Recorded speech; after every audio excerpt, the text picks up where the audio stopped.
మేడ్చల్ మల్కాజ్గిరి జిల్లా జవహర్నగర్ మున్సిపల్ కార్పొరేషన్లో భారీ ఎత్తున కూల్చివేతలు చేపట్టారు కాప్రా మండల రెవెన్యూ అధికారులు. ఈరోజు తెల్లవారుజామునే ప్రగతినగర్, బీజేఆర్ నగర్ పరిసర ప్రాంతాల్లోని ప్రధాన రహదారి గుండా కాలనీకి వెళ్లే రోడ్డులో కబ్జాలు జరిగాయా అని గత కొంతకాలంగా వివాదం జరుగుతున్న విషయం తెలిసిందే. కాగా అనేక మార్లు ఒకరిపై ఒకరు కేసులు పెట్టుకోవడం, కంప్లైంట్ చేసుకోవడం లాంటి విషయంపై విసుగు చెందిన తదితర సంబంధిత అధికారులు ఈరోజు ఉదయం ఈ కూల్చివేతల కార్యక్రమాన్ని చేపట్టారు. అంబేద్కర్ నగర్ ప్రధాన రహదారి నుంచి బీజేఆర్ నగర్ కాలనీలోని 40 ఫీట్ల రోడ్డు గతంలో ఉందని, దాన్ని యథావిధిగా కొనసాగించాలని మాజీ సైనికులు, కాలనీ పెద్దలు అనేక జవహర్ నగర్ మున్సిపల్ కార్పొరేషన్ అధికారులకు, రెవెన్యూ అధికారులకు కంప్లైంట్ చేయడం జరిగింది.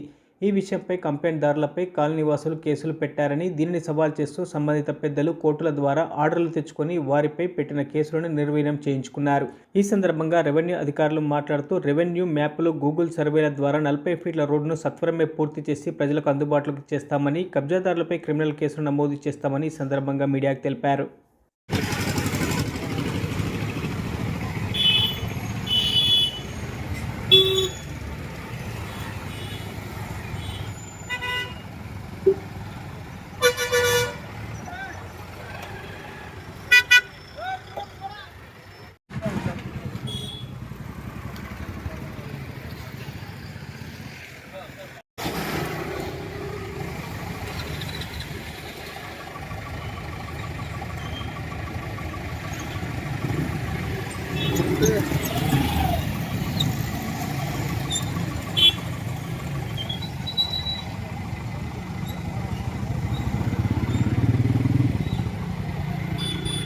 డైరెక్ట్ లైవ్ ఇస్తాను. ఇది తర్వాత ఎవరు ఇచ్చినా ఏమనుకోదు.